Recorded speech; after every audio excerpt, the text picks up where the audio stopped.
Hello, everyone. Very warm welcome into this webinar.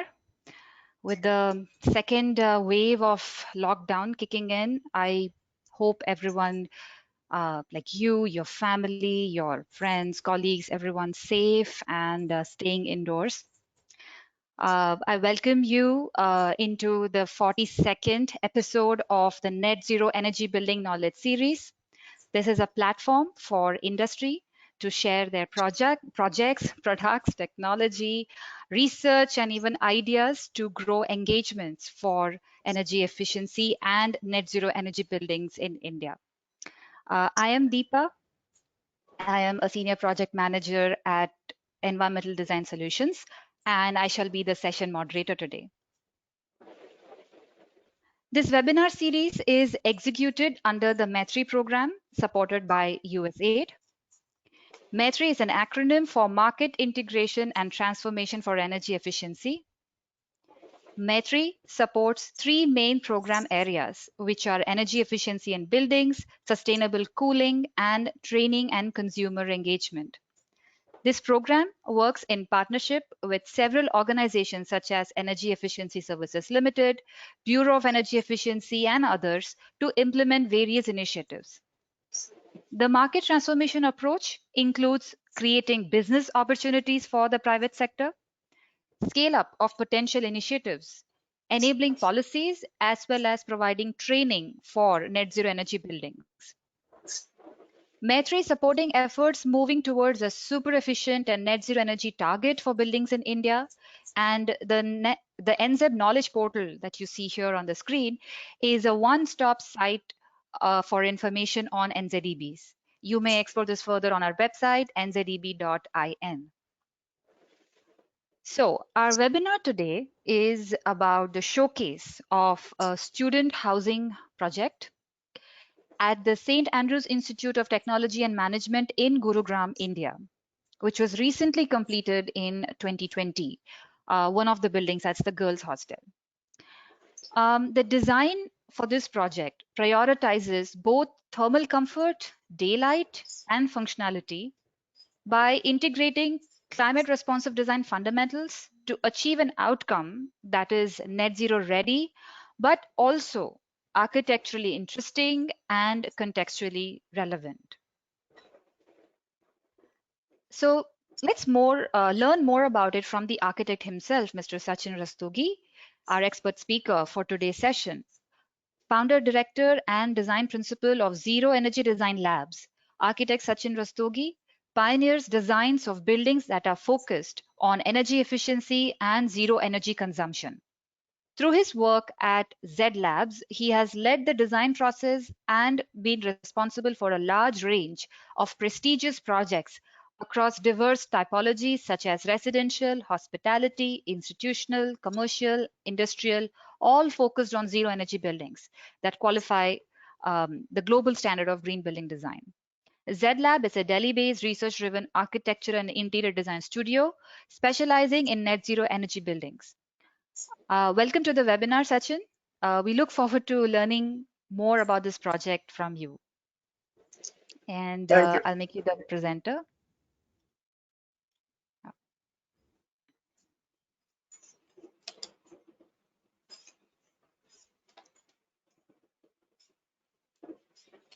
Can you see my screen? Yes, I can see screen. Okay.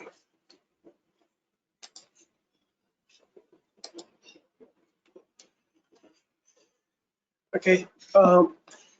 Thank you for this opportunity, Deepa. And NZEB is a fantastic platform. I have looked into the previous presentations, and it's very interesting to bring such buildings in limelight, especially across the mass audience, for their awareness about what can be different approach towards the same idea of building zero energy buildings, because we have various concepts and approaches towards net zero. And from an engineer's point of view, from an architect's point of view, even between architects, there are very many diverse approaches possible, and there is not a straight road to achieve a net zero building. And hence this platform really kind of creates that awareness and show those possible avenues which one can look into and learn and experience from. So today we are going to talk about one of our projects. This is in Gurugram. We were commissioned to design student housing for St.Andrews Group of Technology and Management. The college is up and running since 2014, and we were engaged not in the master plan, but in detailing out two given buildings, two linear blocks in the master plan, which was the girls' hostel and the boys' hostel. So this is the given master plan. That's the entrance facing north. Once you come up, you have the academic buildings, which are in design phase, still in design phase, except block one, which is already there. And as you come on the rear portions of the site, which is a triangular portion, that's where two given linear blocks, the girls' hostel and the boys' hostel. These were the two sites which were given to us to develop as residential housing for boys and girls. The rest of the buildings are engineering building. There is a proposed architecture college which we are currently building, a library, central library building, a B pharmacy college, and then another management block. The site is quite fragmented, even though the residential is cornered into one zone, and then the academic spread across the whole campus as a linear belt as a time member. Um, Moving on, so our idea and approach to this project was that any building, we question the basic of why do we need any heating or cooling for the building design. It is the environment around the building which is forcing any need of cooling or heating around in the building. And the reason being that if you design a girls' hostel or a boys' hostel building in India, where the climate in summers exceeds 45 degrees, the temperatures, and in winters it drops down to 15 degrees. There is great diversity. The heating and the cooling demand of the building is pretty high. If you place the same building in a cooler or a temperate climate like London, where the outside air temperature never exceed 29, 30 degrees, the cooling load of the same building without changing the envelope, without changing the user or anything else, comes down drastically. And the figure on the left, on the right, shows exactly the same. That if we create a transition space, if we are able to control the microclimate around the building, and rather than start using expensive add-on techniques, if through design, if through through right approaches of landscape and transitional spaces, which is pretty prevalent in our vernacular and traditional architecture, one can avoid uh, heating and cooling loads in the building. To make any building net zero, you just need renewable energy to offset the demands of the building. But that will be too expensive because the energy load of any conventional building is pretty high. As you can see that if you design a building in 45 degrees without any uh, green building approach, the demand of cooling and heating the same building will be very, very high. And to make it net zero becomes almost unaffordable. To If you consider green building ideas and you create a transition space wherein the envelope between the outside and the inside has a transition space in between, which is cooler than what is being, or at a mean temperature between the inside and the outside, you can drastically decrease the cooling and the heating load, and hence the renewable energy demand of the building or offsetting also comes down drastically. And that is the basic principle on which ZED Labs operates and is researching more and more and building more projects based on this phenomenon. So in this case, we were building in a hot and composite climate, which stays hot and dry during the months of April, May, and June. The temperature peaks to 45 degrees. If you see the comfort zone, which is marked in the red, the dotted lines represent the comfort zone, where one can find predominant comfort, occupant comfort. Your daytime temperatures are well above comfort zone, clearly specifying the needs of the thermal mass without any ventilation because the outside air temperature during the daytimes are pretty high, whereas the nighttime temperature during the same day is well within the comfort zone. So the building doesn't need anything else more than allowing night ventilation or night purge during the evening and the night hours for the building to cool down. Similarly, during the monsoon period, the temperature drops down to 35 degrees and the fall well within the limits of the comfort zone. The comfort zone here is defined for naturally ventilated building, not for air conditioning building, and takes into account the adaptive comfort limits with higher air movement as well. And that's why you see higher range with respect to the upper limit of the comfort band. So during the daytime, your temperatures are well within the limit of the comfort zone. So the strategy was no more just to ventilate the building or create areas in the building where the occupant can move out from their room, which were surrounded by heavy thermal mass, to transition spaces which are exposed to excessive air movement and while remain shaded all throughout the day. These spaces then become more comfortable as opposed to the indoor spaces. And because of the user behavior and movement pattern, you are able to create comfort in semi-outdoor and transitional spaces.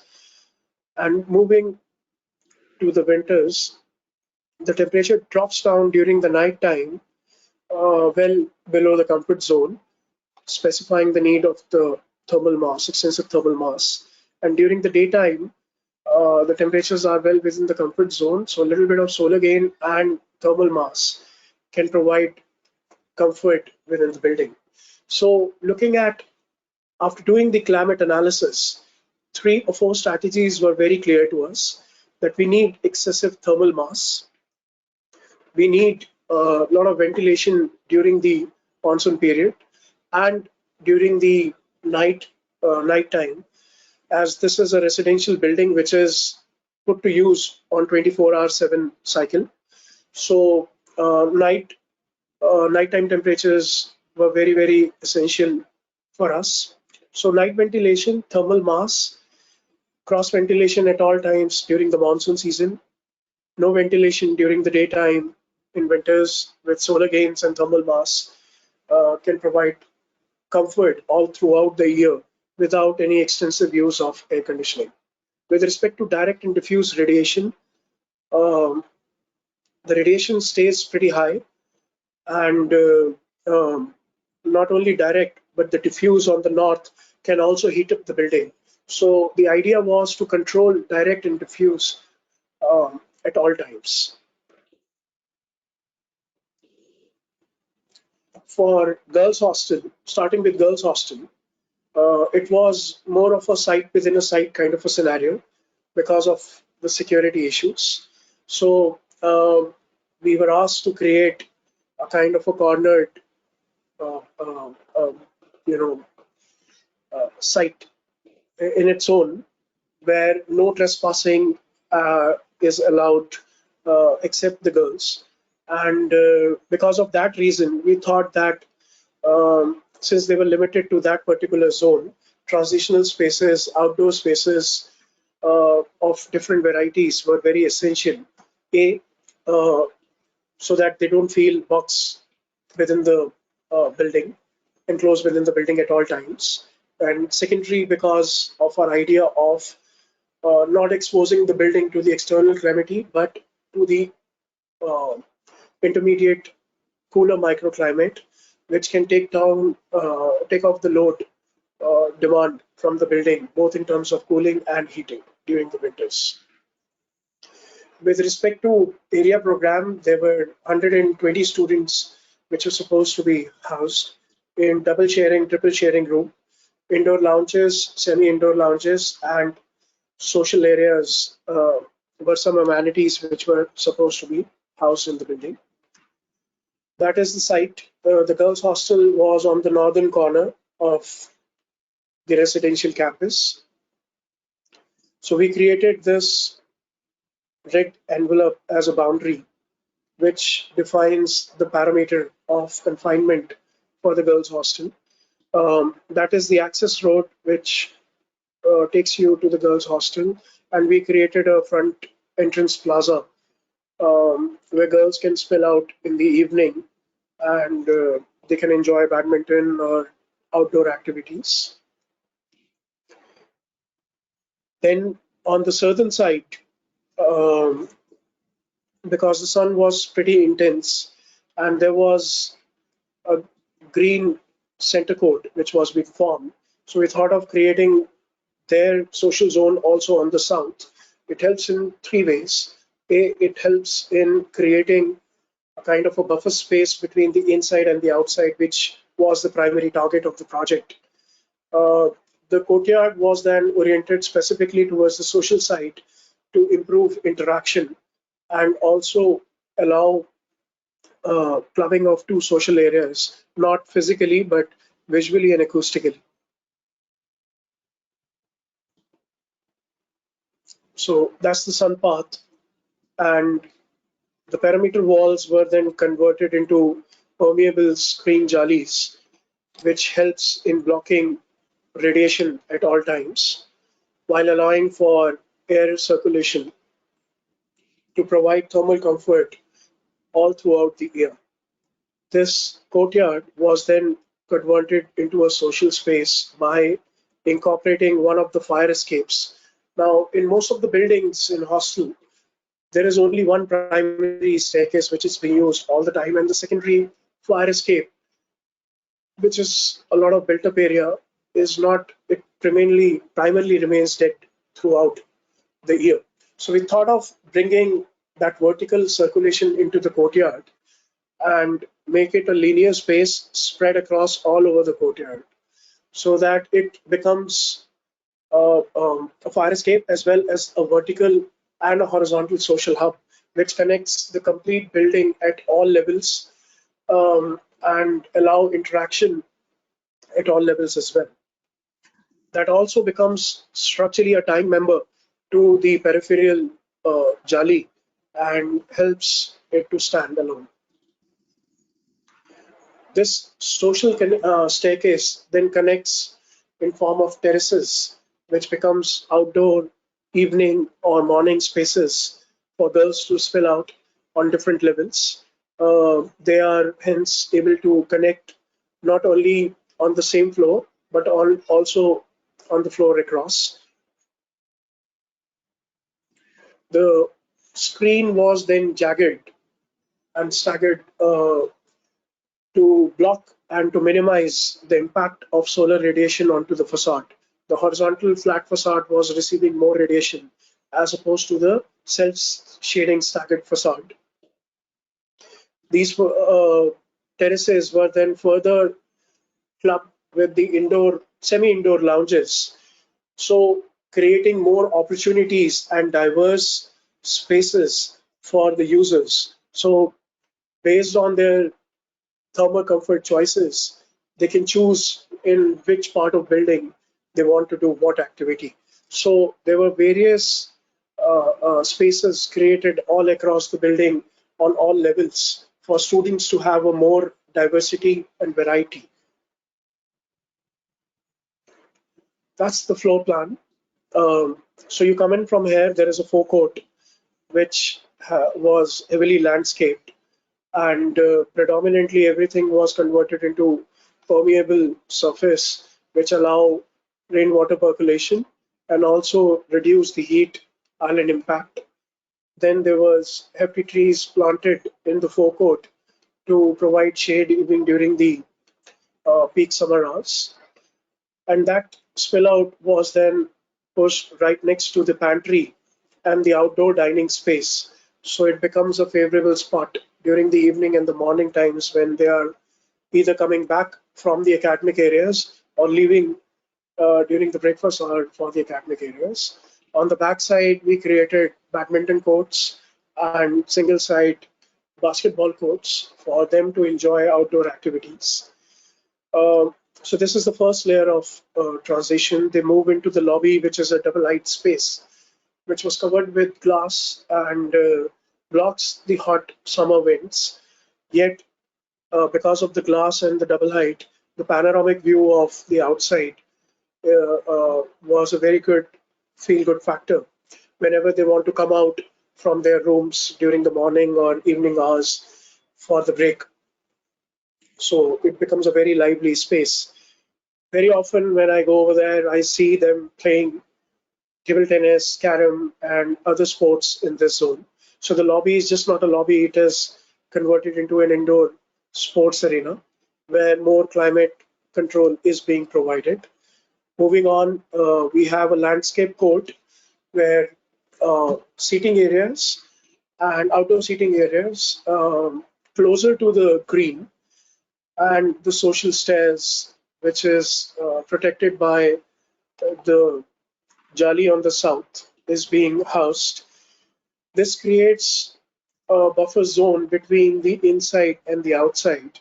The planters absorb all the heat from the environment and create a very good microclimate by reducing the radiant heat from the surfaces. Hence, in spite of air temperature being 45, the essence of the space is quite different. From there, the accessibility to the other units at the upper level is possible. Um, there is a TV room, and then you have attached two bedroom units and the other staircase. That's the entrance forecourt. You have the large overhang canopy shading the glass at all time, and the connection between the outdoors and the indoors becomes seamless. That's the forecourt, which is planted heavily to provide shade. And wherever a seating is planned, it is always planned near the green surfaces so that the radiant heat and is taken care of, and the microclimate because of the shade from the green create a favorable outdoor space. The pergola over the dining space provide effective shade all throughout the day and in the evening. That is the social stair which connects all three floors, and that is the courtyard on the lower level, which is enclosed by the Jali screen. The staircase has a permeable lattice MS lattice network, which allows girls to look out into the central green and also interact with the boys' hostel. So while they're in the room, they cannot peep out. Uh, but the overlooking to the bedrooms were also limited because of the screen. But once they come into the social space, they are able to overlook into the campus.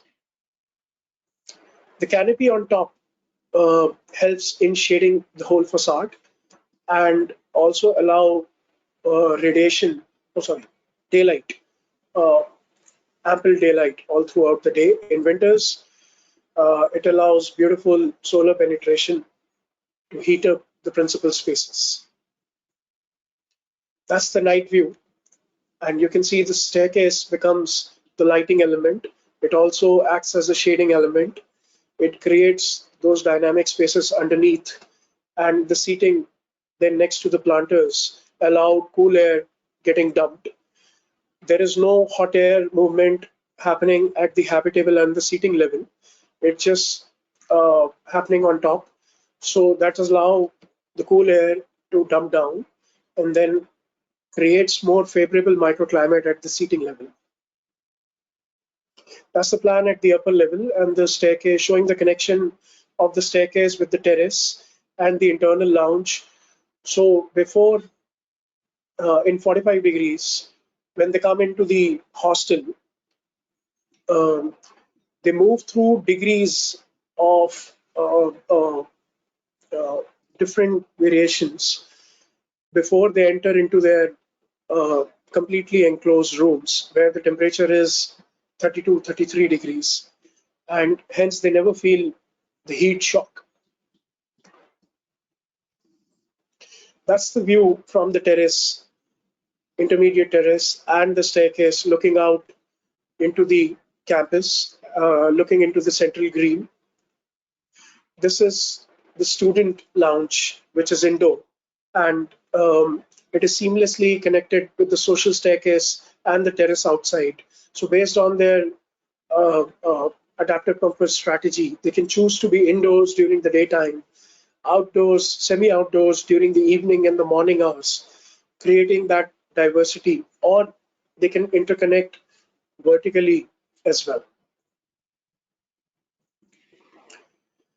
So, as I told you, that it was very, very crucial to us to create smoother transition from outside to inside, both in peak summer and the winter season, as it prevents, if one doesn't have these layers of transition, it prevents occupant from coming out of the building, and hence the occupancy level of the primary spaces, which are heavily thermal mass, increases. We didn't want it to do that because the heavily the spaces which are occupied or surrounded by thermal mass at all time becomes uncomfortable during the evening hours. So we wanted to create these different variety of spaces, which helps in user to come out of their room and enjoy different diversities at all time. So the staircase, the zone one, is the green buffer. It has the heat sink in form of the greens. The zone two is the double height reception area, which has thermal mass on top, which is the roof. There is some mass in form of the build form and the room on the right hand side. It also has terraces. It has um, it has shading as well. The zone three then offers thermal mass. The staircase offers the thermal mass. It offers shade. It offers less radiant heat, and it becomes a very favorable congregation space. Then zone four were the terraces, which offers pretty similar to what the staircase was offering. And since they were closer to the building, um, the radiant heat, as opposed to the staircase, was even more less. The indoor lounges only offer thermal mass and shade, and the air circulation was also controlled because of the glass envelope, and then the roofs. So you can see that different zones have different characteristics based on thermal mass, shade, air movement, radiant heat, to create different levels of comfortable spaces all throughout the building. Then we try to reduce the heating and the cooling demand of the building by decreasing the incident solar radiation, which is the primary source of heat gain in such buildings. Not only on the south, but we did that on the north as well. So we enclosed the building on all four sides. The south, the east, and the west were kept solid. The north and the south were having these transitional spaces. On the south, the transitional space was wide because the amount of heat generated because of the south sun was pretty high. On the north, there were only diffuse radiation and convective and conductive heat gain. Hence, the balconies provide a tighter transition space on the north to provide comfort. As you can see that the radiation, if we keep the building exposed, which is a typical case in any typical building in India, the radiation levels were pretty high on the ground plane as well as on the building. As we introduced the balcony, still the radiant heat in the microclimate was pretty high, and also on the facade as well. Then we introduced the social staircase, which started creating shading potential in the court. which was further reduced by the screen, the permeable block screen, and the roof on top, which reduces the solar radiation, both direct and diffuse, by 70% on the primary facade. So all the solar radiation was absorbed.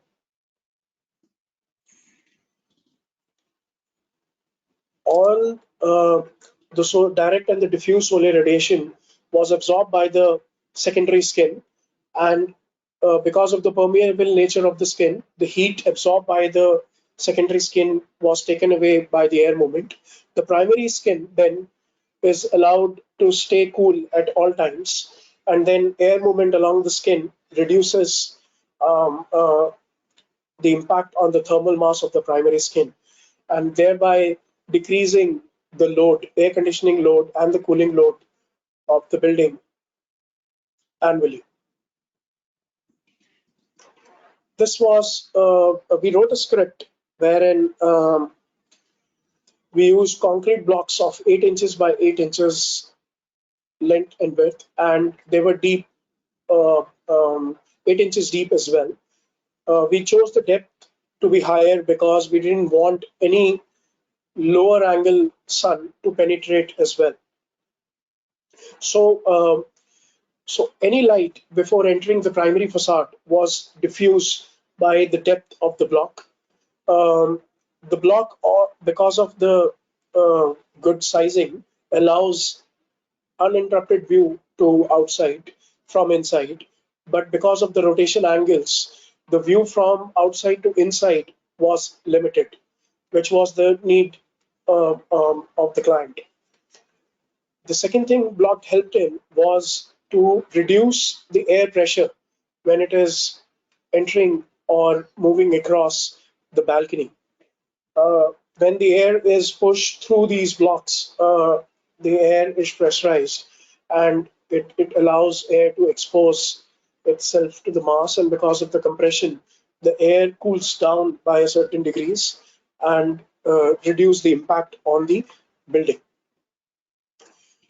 The blocks were arranged in a manner using the script. We were able to get indoor daylighting of 250 lux and reduce the radiation level on the primary facade by 70%.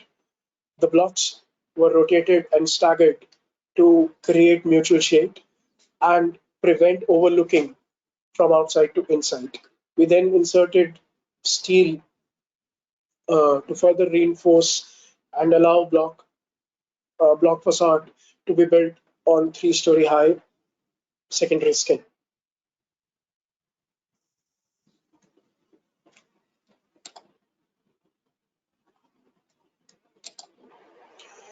That's the block facade. So the blocks are rotated. You can see in different direction because of the script to give us maximum daylight, minimize the direct radiation, diffuse the air movement as well. That's the section through the building showing the transition space on the north and the south.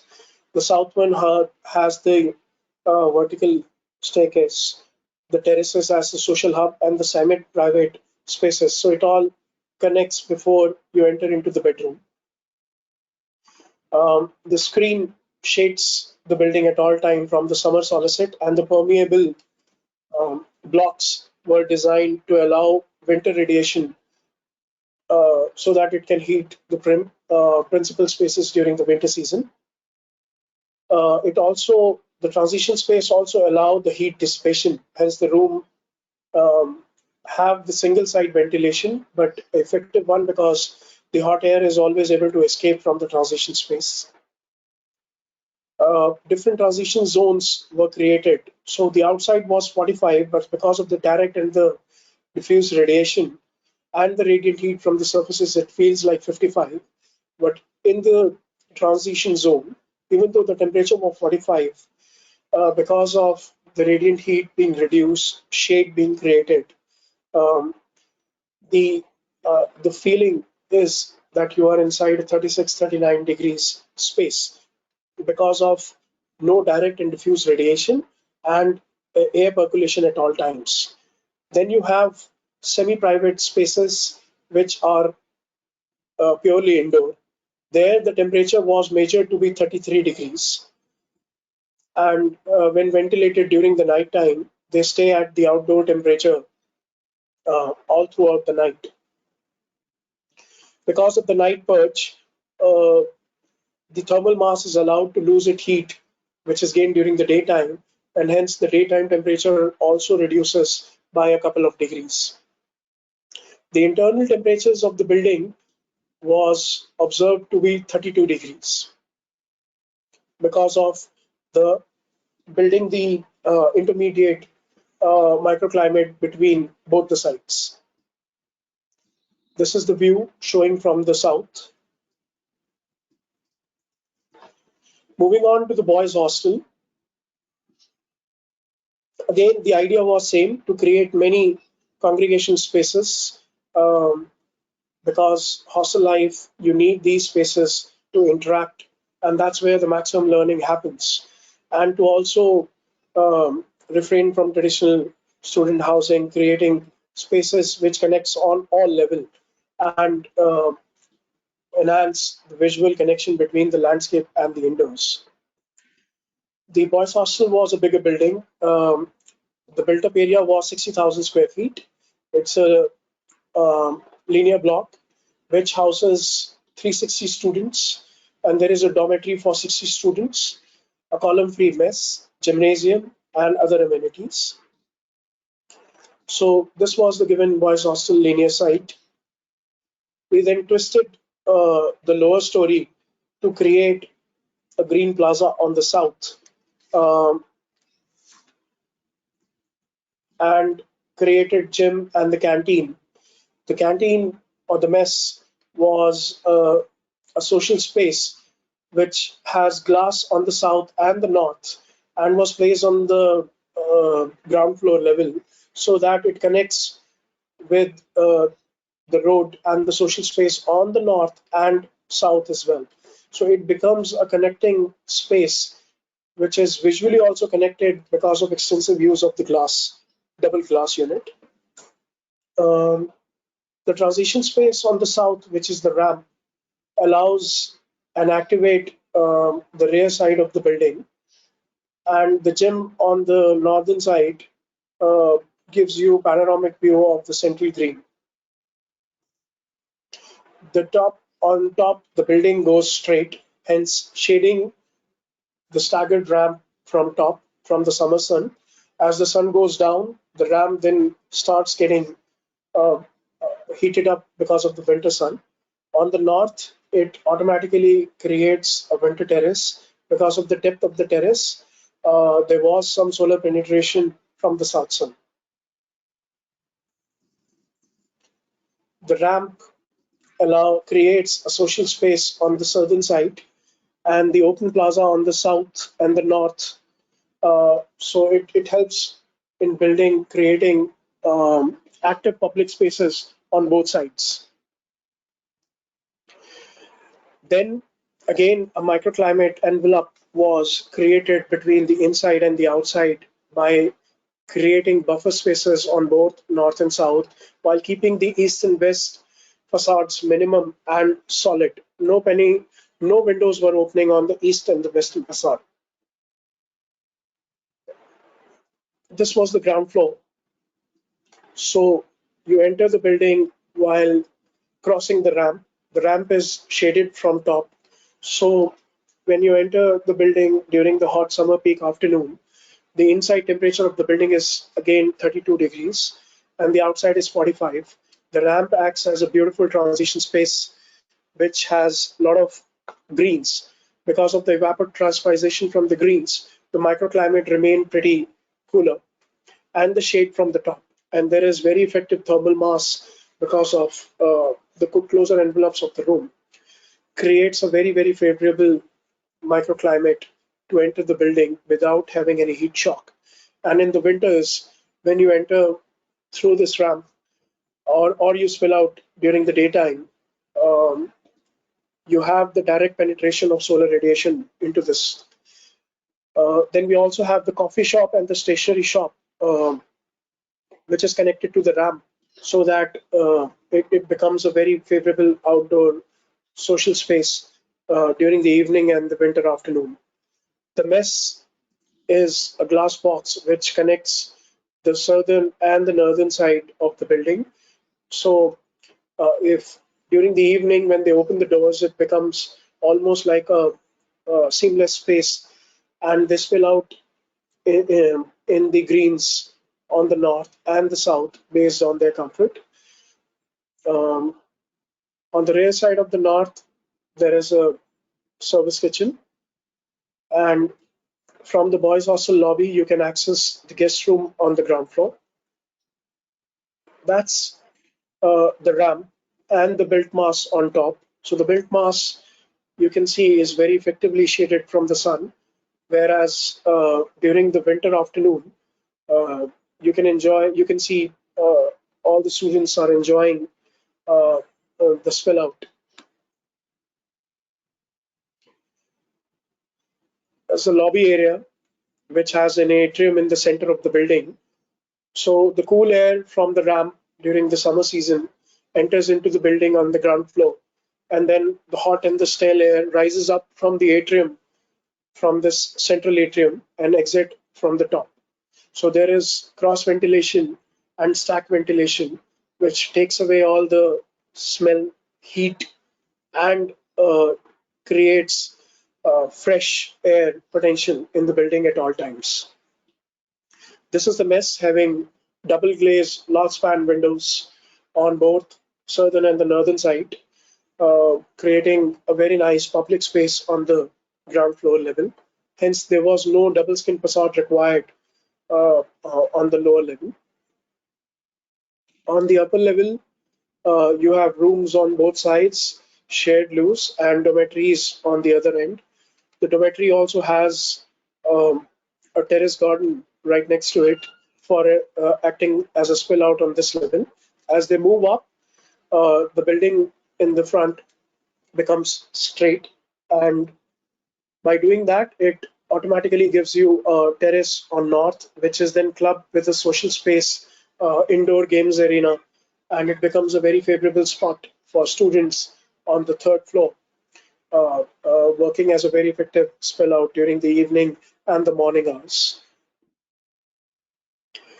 That's the terrace on the north, and the games room having the glazed connection with the northern terrace.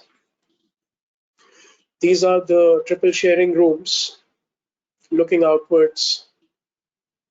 So one can peep out, but while looking into the building, you cannot really see anything. So there was no need of putting the double glaze units because of that.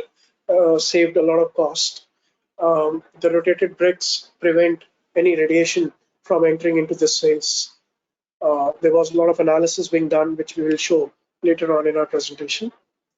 The rooms were daylit during the daytime, and there was very limited use of artificial lighting. A double skin facade was created by using regular brick stretcher bond. We then split uh, the bond to allow more penetration of the daylight. And since the bricks were staggered, the overlap area between the two bricks was reduced to minimum. Hence, the mortar could not be used as a bonding agent. So we got this specially made bricks um, with a single hole through which vertical reinforcement was penetrated as a bonding agent. And then the bricks were rotated to create um, more view from inside to outside, more permeable air movement, while blocking the solar radiation, both direct and diffuse, onto the principal's facade at all times. We use Rhino and Grasshopper to write these scripts, and these are the results. So before the Jali, in spite of having the balconies, the radiation on the facades were pretty high, and after the skin, the radiation was reduced by almost 70%. Hence, reducing the need of double glazed windows or extensive insulation, and reducing the carbon footprinting with respect to greener materials as well. That's the split section. So by twisting the building, we got summer coat as a shaded space during the summers, and when the sun comes down during the winters, the solar penetration into the ramp makes it a very favorable space in the winters as well. On the terrace on the north is a very effective space overlooking into the central green during the evening and during the winter mornings. Because of the depth of the terrace, there is solar radiation coming into that part. Um, the lower portion, because of the transition spaces forming in form of ramp, doesn't require a double height or a double skin. It is only the upper level because of um, um, receiving higher level of direct and diffuse radiation. We introduce a permeable brick facade which blocks the radiation, and they house the balconies. The balconies also becomes a point of interaction and socializing at the upper level, and connects the third and the fourth floor pretty well, while allowing for ventilation and also getting the diffuse radiation, daylighting in. So these were the transition spaces where in the primary spaces were then reduced to 32 degrees because of the lowering the impact of direct and diffuse, and also reducing the impact of the convection and the conduction through air temperature. That is the section through the balcony, and the balcony was open to sky to allow daylighting to the lower levels. Um, by creating these jagged balconies, the vertical interaction between the two floors was pretty possible. Also, dissipation of heat from the lower level up uh, from the opening at top was also possible.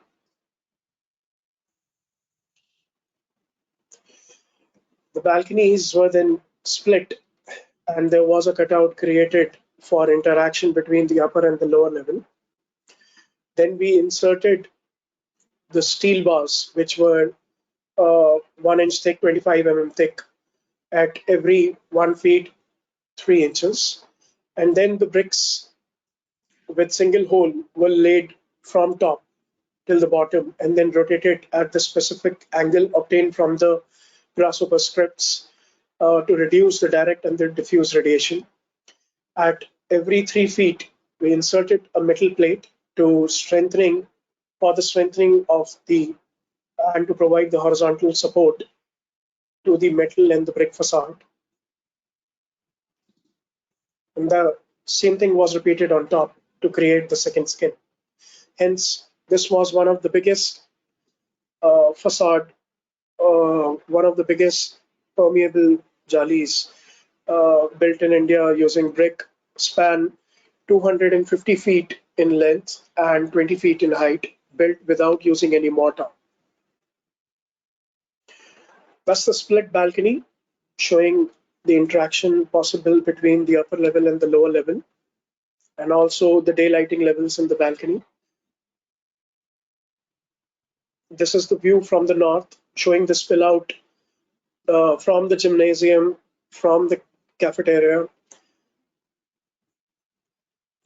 on the northern side.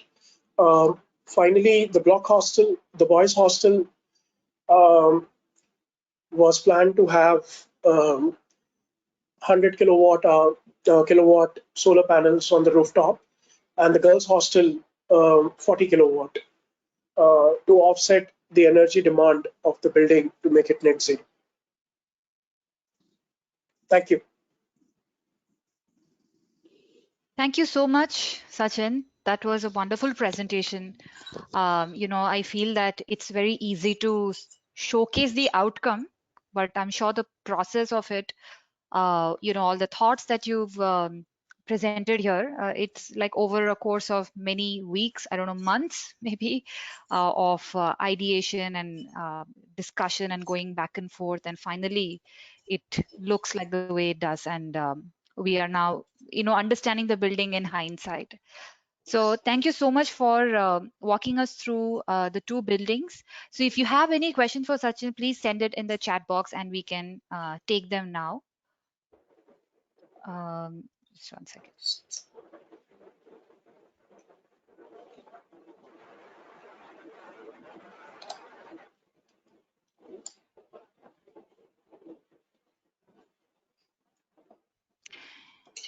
Yes. Uh,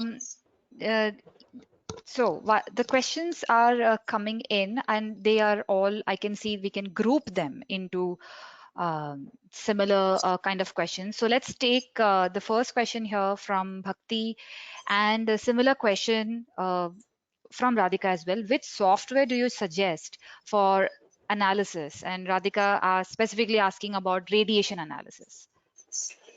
Um, for typically we use Ecotech, or you can also use Grasshopper with other plugins um, to do all such analysis on Rhino.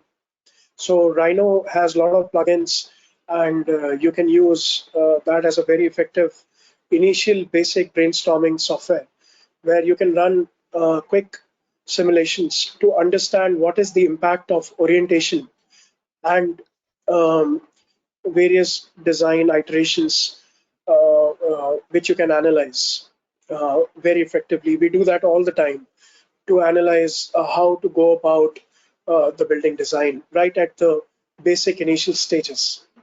So it is never an add-on process. I think it is always a continuous learning curve where you have to do back and forth analysis of your ideas and keep improving your ideas throughout the design process.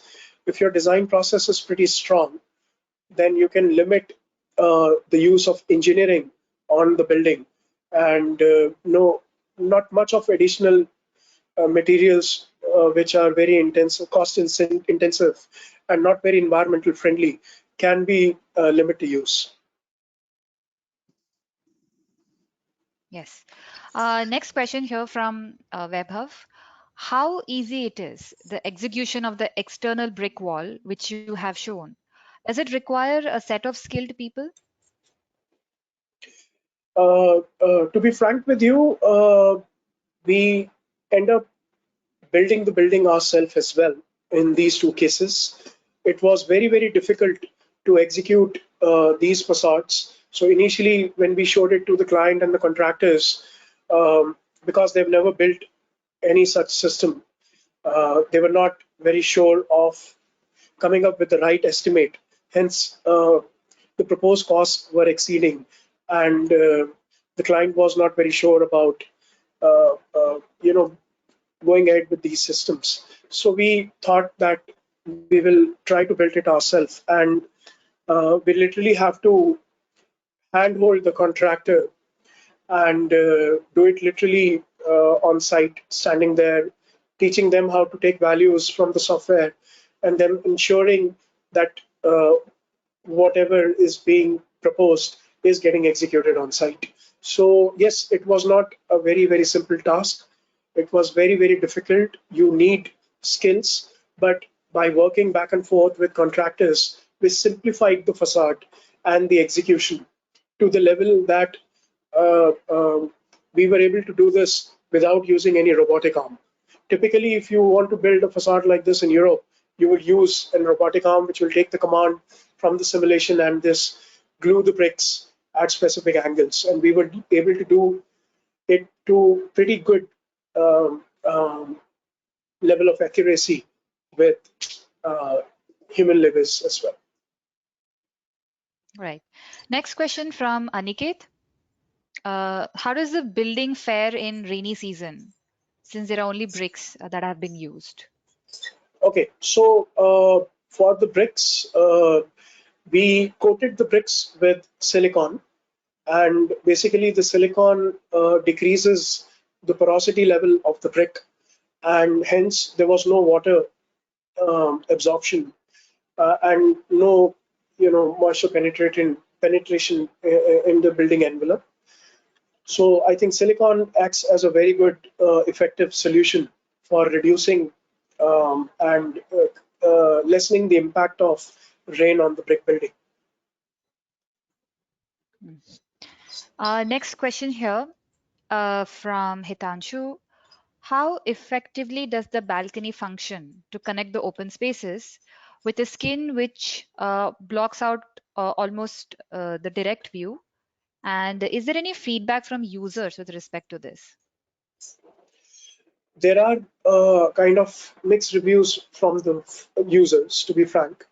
So some do feel, and they came back to us in the boys' hostel, that we built the boys' hostel first and then the girls' hostel. So while we built the boys' hostel, there were at least 30% occupants who were saying that they would have liked a little more view outside. Hence, we moved from the brick to the block for more permeable skin, so that the view from the inside and the outside can be enhanced. Also, by creating that social staircase, that feedback was taken into consideration. And instead of doing it next to the balconies, we developed that courtyard on the southern side in the girls' hostel. So, yes, there was a mixed feedback with respect to the user from the viewpoint of view. With respect to thermal comfort, it is excellent. Um, Even in peak summer, you can they love smoking in the balconies, reading books in the balconies, and it is a very comfortable space all throughout the day. The second thing which they like about the balcony is the privacy. So, you know, in hostels there is no space to hang clothes, to dry clothes up, or to other things. The facade deterioration, the permanent feature of the jali on the facade, really creates a very nice skin, which kind of hides all those other activities. Right. Here, next question from Reza. By creating the brick jali on both north and south facade of the boys' hostel, how much was the impact of power consumption on lighting, since the rooms might be getting darker in the daytime? But the room was not getting darker, as I showed you in the simulation, that we wrote a script wherein the jalis were then rotated to ensure that the rooms were getting 250 lux. Also, the skin, um, the gap between the primary skin and the secondary skin on the rooftop was open to allow more daylighting into the lower floors. So both the floors were not deprived of daylight at all. Right. Next question here. Any considerations for the roof as that part of the building has most of the solar gains?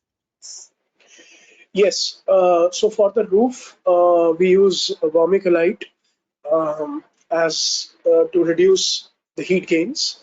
Also, we use reflective rooftops, and then the roof were eventually planned. Flat roofs were eventually planned to have the solar cells. So photovoltaics, along with vermiculite insulation, helps in keeping the roof temperature down by at least 10 to 15 degrees, the surface temperature, not the internal temperature. Right. Then next question here is from WebHub. Since this is a naturally ventilated building, do you see the building in Delhi? How do you see the building in the Delhi pollution scenario? Would it create a problem in winters? In a naturally ventilated building? Yeah. Okay. So the idea which we are trying to explore, as I explained uh, at the start of my presentation, was to create this mean, or you can say a kind of a third space between the inside and the outside, which are the primary first two spaces. So this third space as an architect's choice, can be designed to do anything. So if we are designing in metropolitan cities, the idea of this third space is to not allow any free ventilation at all times. Control ventilation through desert coolers, controlled ventilation through PDACs or earth air tunnel can cool down these spaces and also control the pollution levels of the naturally ventilated air entering into the building. So this is the reason why we never design the building. We always design the peripheral space, which has no function attached assigned to it, and it is not. It doesn't have too many restrictions. The only restrictions for an architect is how much space does one have to create or design this envelope. Right. There are a few questions on brick, so I'm just going to kind of all combine it. Was there any other alternative material considered before using or settling down with brick? Did you consider it painting it white? And will the silicone coating wear off soon? Uh, Not many alternate materials were considered initially other than brick, simply because we wanted to work with a material where we can source it locally because the budget of the project was pretty tight. We were building this in Farooq Nagar, which is pretty close to Badli, like probably 1 hour drive, where the brick plant was available.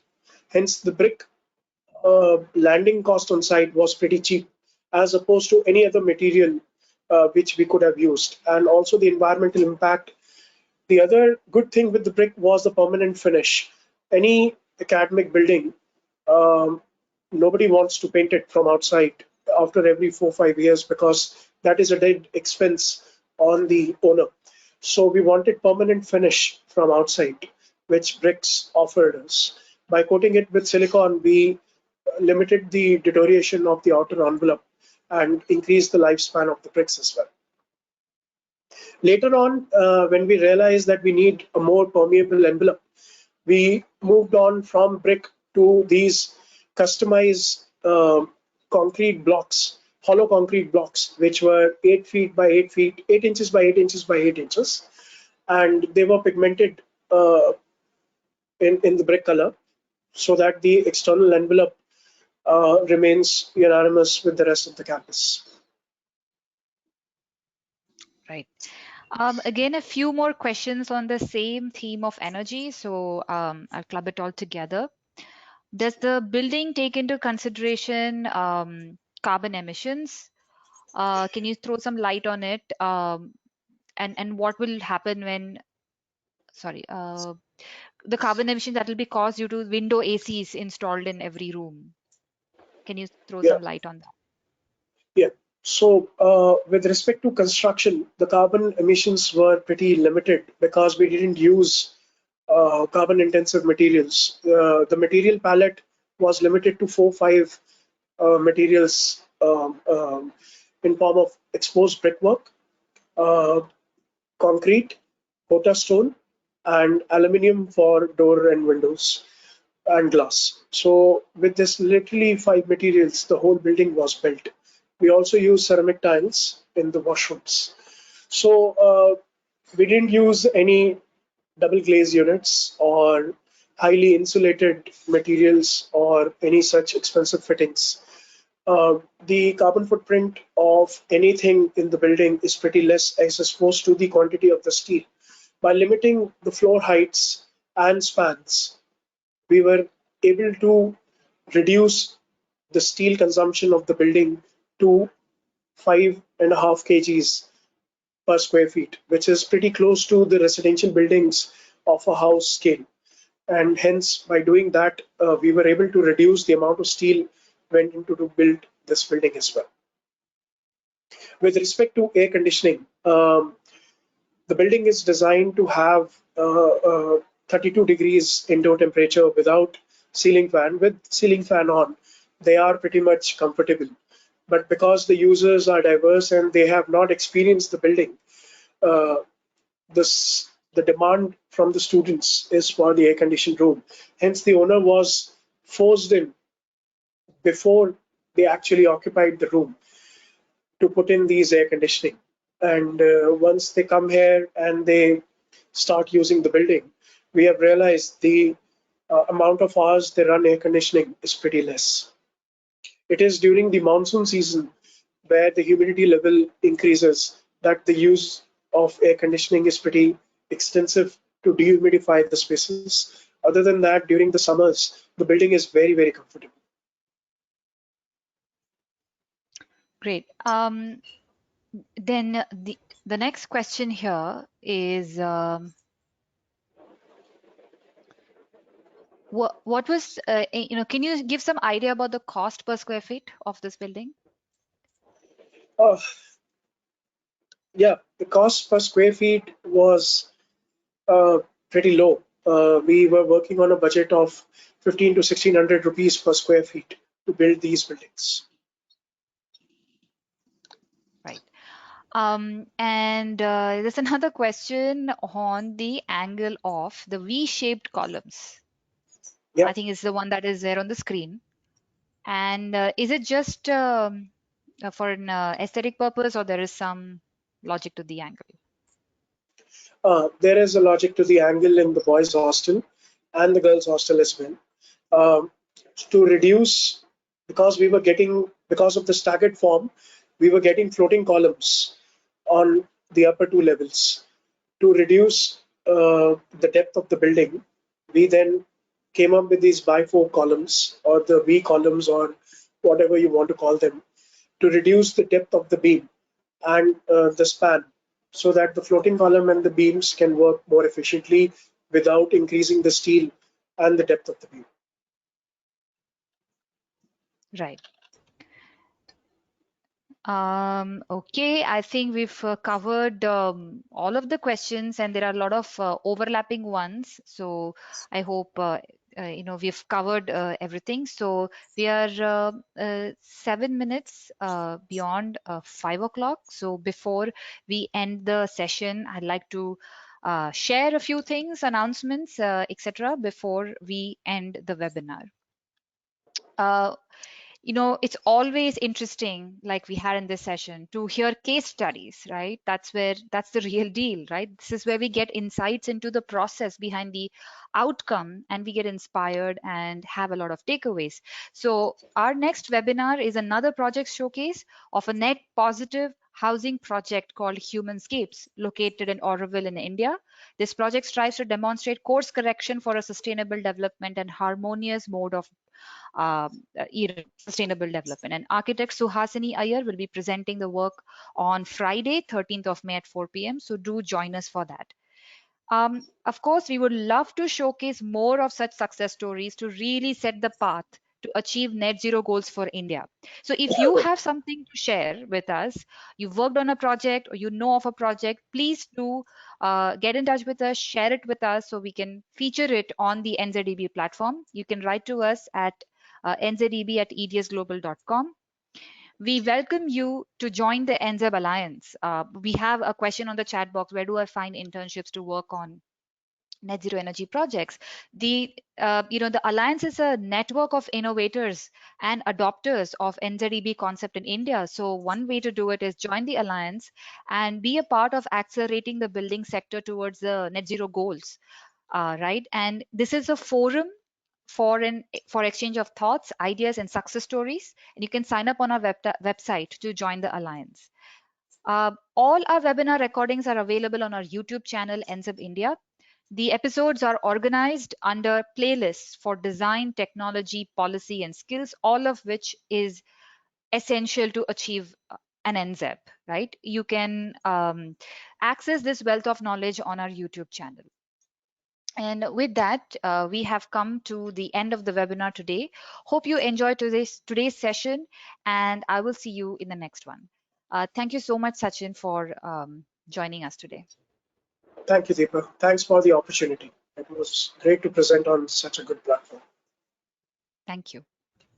Thank you.